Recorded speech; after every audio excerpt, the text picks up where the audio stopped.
Ayun no, alis tayo. Today is Sunday. On the way tayong Binondo para mag food trip. Kakalis lang to ng bahay. So kung alam nyo tong lugar na to, shoutout sa inyo. Ayan, kung mapapansin nyo, top na to agad.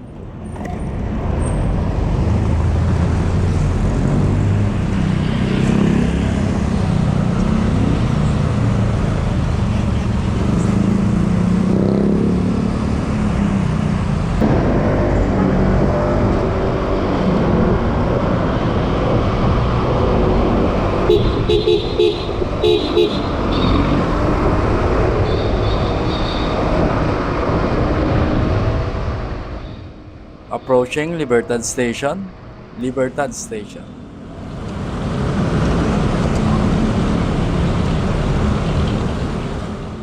And then after neto yan, Cartimar na.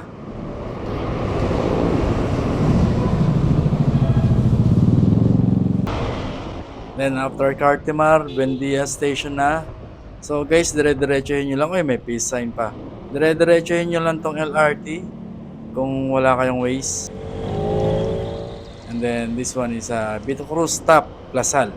Dire-diretso lang din. Ingat lang kayo dito sa mga police tsaka sa NCAP dahil ang Maynila meron silang NCAP.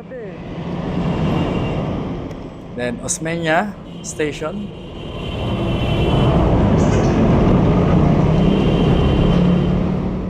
So far okay naman biyahe namin dito, hindi naman traffic. Then this one is UN Station. Then approaching Calao na tayo, malapit na tayo sa City Hall ng Maynila.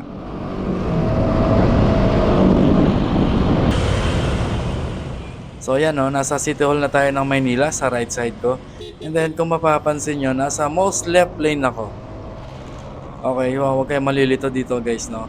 Most left lane pa Binondo, most right is Quiapo Church. And then yung middle naman is Blumentritt. Balik kayo sa LRT top nun or sa Carriedo. Nakakalito yan. Tatlong yan. Pinakakanan Quiapo. Ito Binondo. Gitna sa LRT yun. Blumentritt.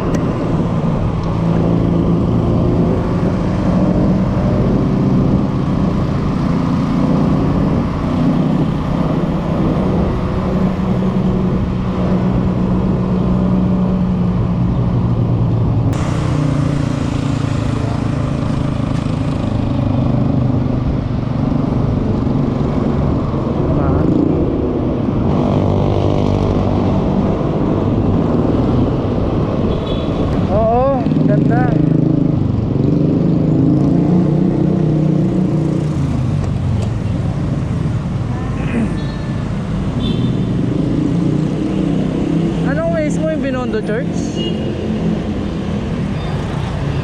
Binondo lang? Ay, pinakakanto yun eh. Ayan o. Tapos kakanan ba doon?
Ano no?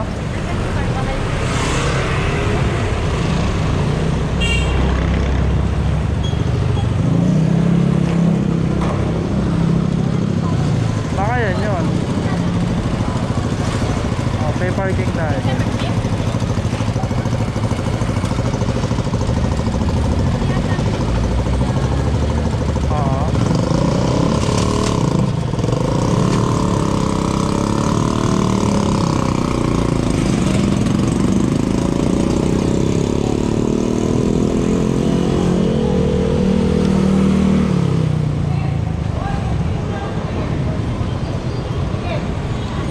saan yung ano, Carvajal Street? Ayun sir, yung may pedestrian. Ayun, oo, tama, tama. Oo.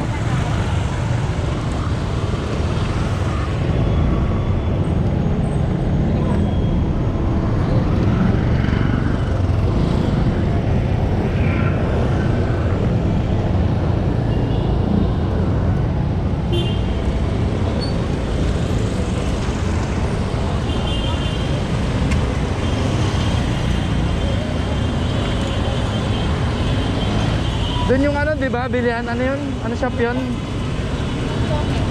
Yung buhay. Oo. Sarap doon.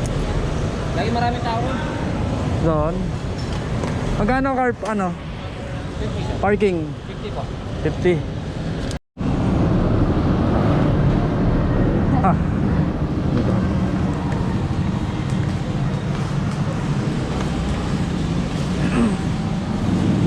Ay, hindi ko nadala yung chains kung ano. Ganyan, no? Ah, ito ba yun? Ayan, no?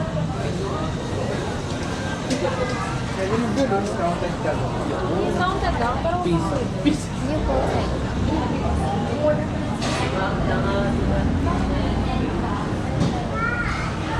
Ano meron dito? Yung po. Lumpiang sariwa? Yeah. Gusto mo ba yun? Ikaw. Isa lang. Ha? Tikman natin. Isa lang. Hindi po. Pwedeng Gcash? Isang lumpia, sariwa. Tsaka ano? Fresh lumpia. Fresh lumpia. Water. Tsaka water.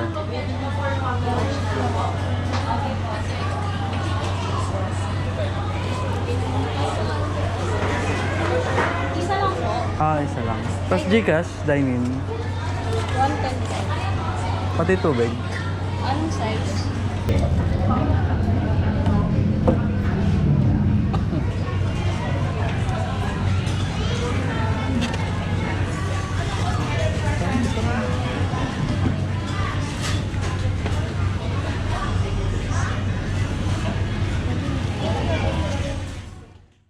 Sabi mo sa lumpia. Matamis. Rate mo out of 10. Compare sa mga typical na fresh lumpia. Siyempre, iba siya. Ha? 6 out of 10. Oo. So medyo weird, no? Medyo matamis. Sa akin Tsaka parang 5 nga eh. Mga natitigas dun sa loob na weird yung lasa. Pero okay naman. Ano pangalan? Dongbeng. Di ba yon nasa kanan? Pag ito hindi masarap, sinasabi ko. Sayang ang effort. Pag yan talaga. 100 pesos po. Sama pila. Ito pila.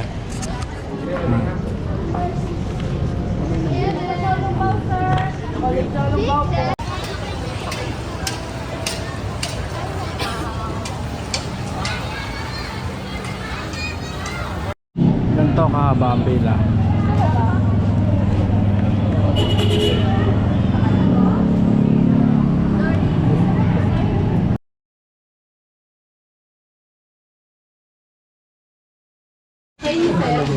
Dalawang ano, box of 6 tapos isa na ito.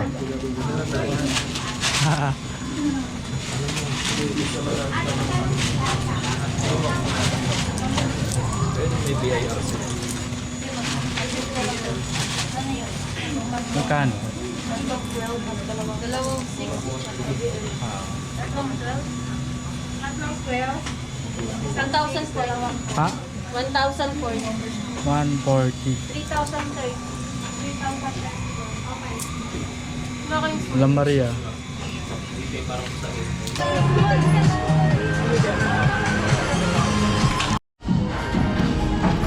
Ayan, tikman mo na si Lord. Lord's to. Tikman mo na si Lord. Lord's.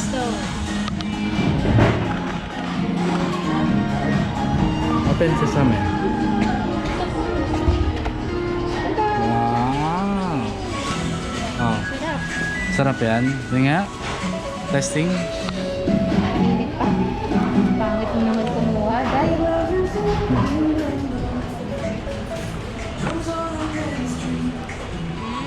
Sarap? Talaga.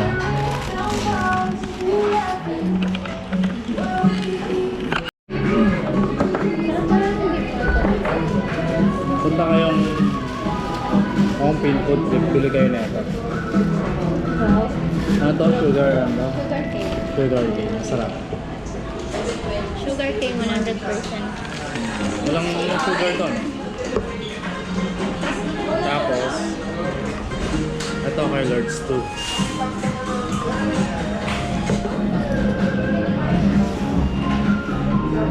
Magkano yung tambak? 370? Yay! Gipe. 370 isang box. Sarap. Dalawang box kinuha namin. Sarap yan sa kape. Kaya, ito muna titirahin. Okay, so after nga namin pumila ng pagkahaba-haba sa Lords 2, worth it naman yung nabili namin dahil masarap naman din talaga yung tinda nila. And then, yung pangalawang shop nang napuntahan namin, dumplings din yun, di namin natikman kasi nga tapos na or cut off na sila. Kaya nauwi kami dito sa Engbitin. Hindi namin alam na meron pala silang dine-in kaya nag-decide kami na dito na kumain habang nagpo-food trip kasi naramdam na namin yung pagod. Sobrang daming tao dyan, Sunday to. So, yun. So, yung dumplings, masarap naman sa Engbitin. Yan yung Wandon Mami, masarap din. Ewan ko lang dun sa Lords 2 kung presyong masa ba yung 65 pesos ba per piece, then 376 pesos. Kayo na mag-decide, comment kayo dyan. So, ito yung aming weekend Binondo food trip. So, sana nagustuhan nyo. So, please like and subscribe. So, ito yung Honda Giorno na POV shot. Alright.